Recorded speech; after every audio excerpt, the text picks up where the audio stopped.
प्रिय विद्यार्थियों, आज हम जानेंगे राइट टू इंफॉर्मेशन एक्ट के बारे में।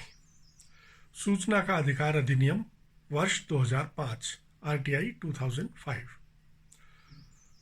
आज हम इस बात से काफ़ी ज़्यादा परिचित होते हैं कि हमें सरकारी विभागों से विभिन्न प्रकार की जानकारियां प्राप्त करने का अधिकार है।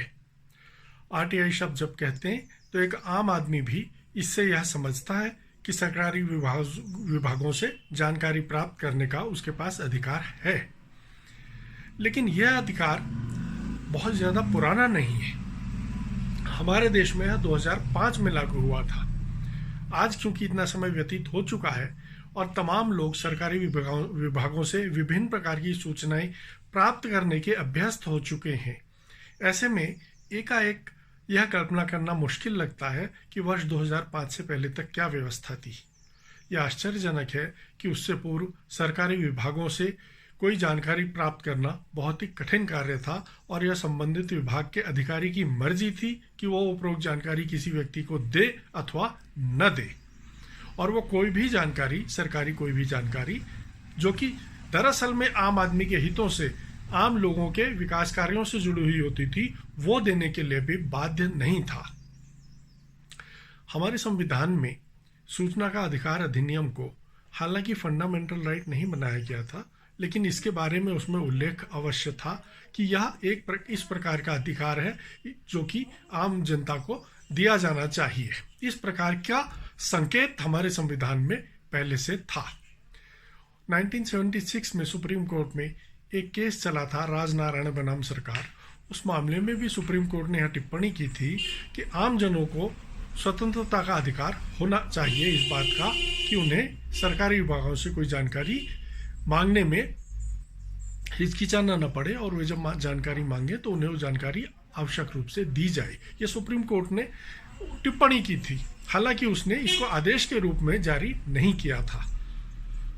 सुप्रीम कोर्ट का तब मानना यह था कि जिस तरह से अभिव्यक्ति की स्वतंत्रता हमें मूलभूत अधिकार के रूप में प्राप्त है, उसी प्रकार से हमें राइट टू इन्फॉर्मेशन भी मिलना चाहिए, क्योंकि राइट टू इन्फॉर्मेशन के बगैर अभिव्यक्ति की स्वतंत्रता का अधिकार अधूरा है। कोर्ट का यह मानना था कि कोई व्यक्ति तभी कोई अभिव्यक्ति कर सकता है जब उसके पास कोई सूचना हो। अगर जानकारी ही न हो, सूचना ही न हो, सही जानकारी न हो, तो सही अभिव्यक्ति करने में भी परेशानी होती है। इसके बाद वर्ष 2000 के बाद इस संबंध में अनेक प्रकार के आंदोलन भी हुए।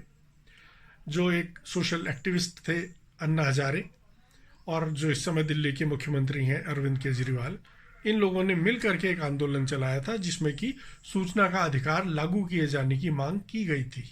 इसके अलावा भी अन्य बहुत सारे से संस्थाएं और अन्य बहुत सारे से आंदोलनकारी ऐसे थे जो समय समय पर इस अधिकार को लागू करने की मांग करते रहते थे। तमाम दूसरे देशों में अधिकार हमसे बहुत पहले से लागू था। अंततः 2005 में 12 अक्टूबर को हमारे देश में यह अधिकार लागू किया गया। पिछले वर्ष 2019 में इसमें कुछ संशोधन किए गए थे। उन संशोधनों पर हम बाद में आएंगे। उससे पहले हम यह जानें कि जो मूल अधिकार 2005 का सूचना का अधिकार अधिनियम था, उसके क्या प्रोविजंस थे, उसके क्या प्रावधान थे। इस अधिकार के तहत यह माना गया कि सरकार दरअसल में जनता के द्वारा चुनी जाने के कारण जनता के अधिकारों की कस्टोडियन मात्र है।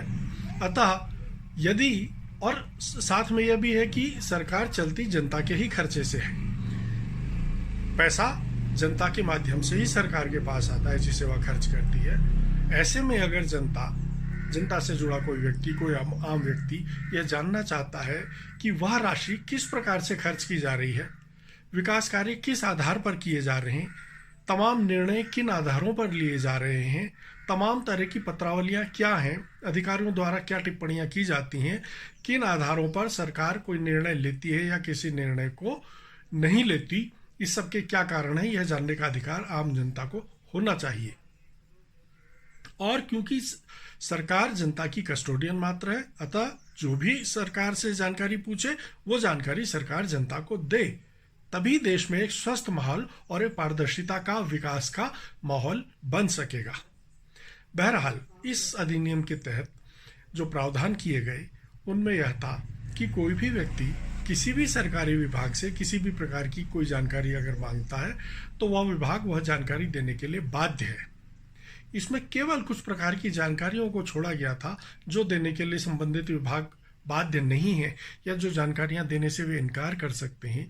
वो इस तरह की जानकारियां थीं जो देश की सुरक्षा से जुड़ी हुई थीं, या देश के दूसरे देशों के साथ मैत्रीपूर्ण संबंधों से जुड़ी हुई थीं, या किसी इस तरह के गोपनीय तथ्यों पर जो कि वैज्ञानिक तथ्य हो कोई, या कोई जांच इस प्रकार की चल रही हो जो कि संवेदनशील प्रकृति की हो।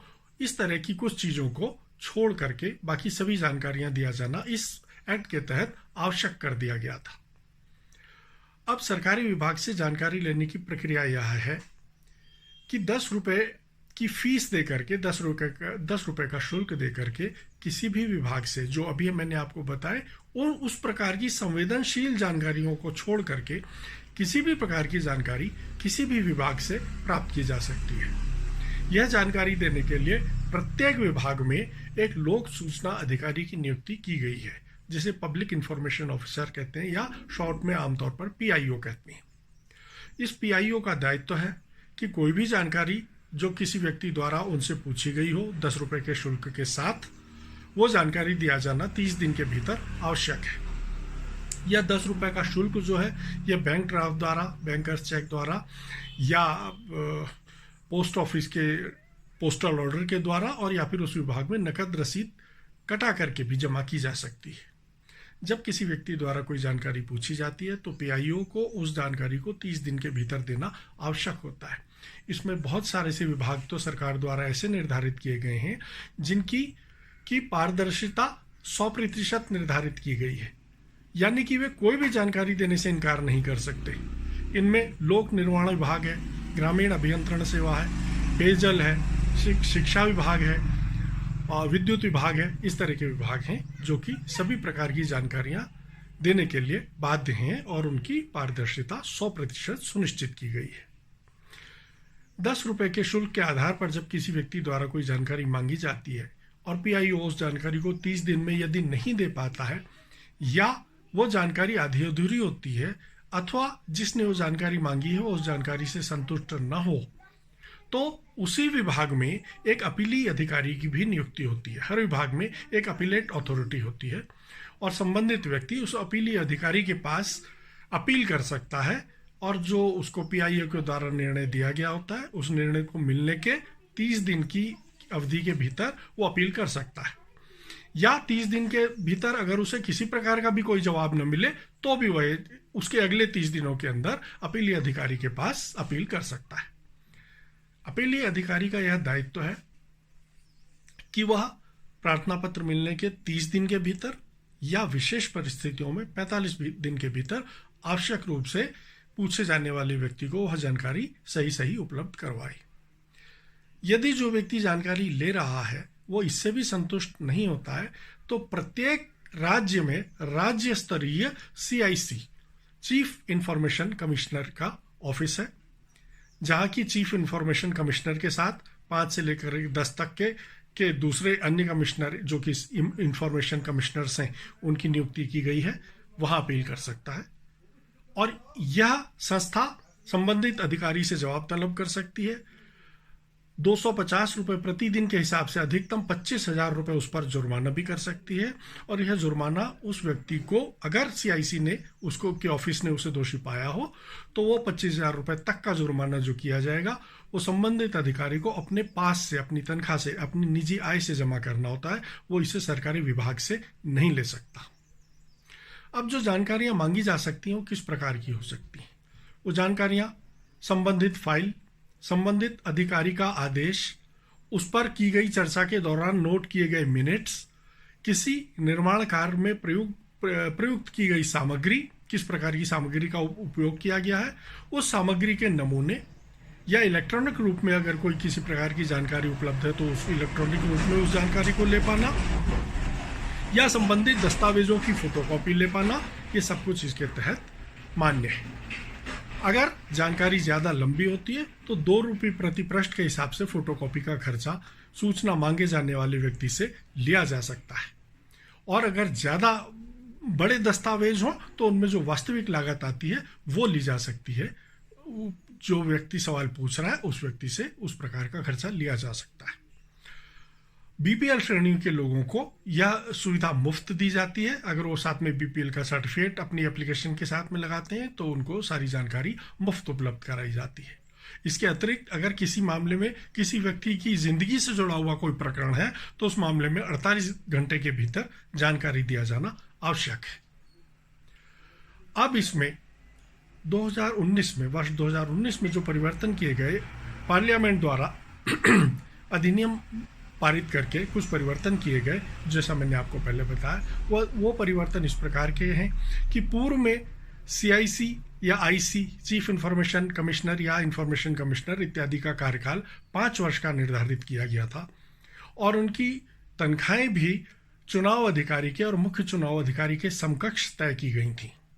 इस अधिनियम के द्वारा वर्ष 2019 में कार्यकाल को केंद्र के इस बात पर छोड़ दिया गया है कि केंद्र इस संबंध में क्या निर्णय लेता है, और इसके अलावा उनका कार्यकाल निर्धारित केंद्र के द्वारा किया जाता है और उनकी तनख्वाहें भी केंद्र के द्वारा निर्धारित की जाती हैं। यह माना जाता है कि जो इंफॉर्मेशन ऑफिस का कमीशन है वो इलेक्शन कमीशन के ऑफिस से अलग है, क्योंकि इलेक्शन ऑफिस का कमिश्नर एक कॉन्स्टिट्यूशनल बॉडी है जबकि ये एक स्टैट्यूटरी बॉडी है। इसके अतिरिक्त लगभग सारे विभाग इसके दायरे में आ गए थे, लेकिन सुप्रीम कोर्ट के मामले में एक बहुत दिलचस्प वाकया हुआ था कि सुप्रीम कोर्ट का मानना यह था कि सुप्रीम कोर्ट इसके दायरे से बाहर है। वर्ष 2007 में सुभाष चंद्र अग्रवाल नामक एक व्यक्ति के द्वारा कुछ जानकारियां सुप्रीम कोर्ट से मांगी गई थी। उसमें मुख्यतः यह जानकारी थी कि 1997 का एक रेजोल्यूशन था जिसके तहत जजों के द्वारा अपनी संपत्ति का ब्यौरा चीफ जस्टिस को दिया जाना तय किया गया था। इस रेजोल्यूशन की कॉपी और किन जजों ने अपनी संपत्ति का विवरण दिया है, यह जानकारी जब सुभाष चंद्र अग्रवाल द्वारा मांगी गई थी तो सुप्रीम कोर्ट ने यह जानकारी देने से मना कर दिया था, यह कहते हुए कि यह जानकारी दिया जाना वॉलंटरी था, न कि मैंडेटरी, आवश्यक नहीं था, जबकि उनकी मर्जी थी कि वो दें या न दें। इसके बाद सुप्रीम कोर्ट ने यह भी माना कि सुप्रीम कोर्ट सूचना के अधिकार के अधिनियम के दायरे में नहीं माना जाना चाहिए। इस पर सुभाष चंद्र अग्रवाल, जिन्होंने याचिका दायर की थी, उन्होंने केंद्रीय सूचना अभिकरण में वाद दायर किया और सीआईसी, जो सेंटर का इंफॉर्मेशन कमीशन का ऑफिस था, उसके द्वारा यह निर्देश दिए गए कि 1997 का जो रिजोल्यूशन मांगा गया है सुभाष चंद्र अग्रवाल द्वारा वो उन्हें दिया जाना चाहिए। लेकिन सुप्रीम कोर्ट द्वारा जब यह कहा गया कि सुप्रीम कोर्ट इसके दायरे में नहीं आता तो सुभाष चंद्र अग्रवाल ने एक नई याचिका दायर की। उन्होंने कहा कि भाई ये इसके दायरे में आना चाहिए क्योंकि यह भी एक प्रकार का पब्लिक ऑफिस है। इस मामले में बहुत ही दुर्लभतम मामला एक सामने आया जब सुप्रीम कोर्ट ने स्वयं दिल्ली हाई कोर्ट के समक्ष याचिका दायर करके यह कहा कि सुप्रीम कोर्ट इसके दायरे में नहीं आना चाहिए। और ये एक बहुत ही ज़्यादा दुर्लभतम बात यह रही कि हाई कोर्ट ने इसके उलट निर्णय दिया। हाई कोर्ट ने इस मामले में यह निर्णय दिया कि सुप्रीम कोर्ट भी एक पब्लिक ऑफिस है और वह भी आरटीआई के दायरे में आना चाहिए। सुप्रीम कोर्ट ने इस मामले में हाई कोर्ट में पुनर्विचार याचिका दायर की, जिसे 3 जजों की बेंच ने सुना और उस बेंच ने भी अंततः यही निर्णय दिया वर्ष 2009 में और 2010 की शुरुआत में यही निर्णय दिया कि सुप्रीम कोर्ट भी इसके दायरे में आता है। इसके बाद, जैसा मैंने आपसे कहा, बहुत इंटरेस्टिंग मामला था अपने आप में। सुप्रीम कोर्ट ने स्वयं सुप्रीम कोर्ट में ही एक वादी के रूप में याचिका दायर की और हाई कोर्ट के इस निर्णय को वहां उसने चुनौती दी, जिसमें उस समय पर इसको स्थगित कर दिया गया था।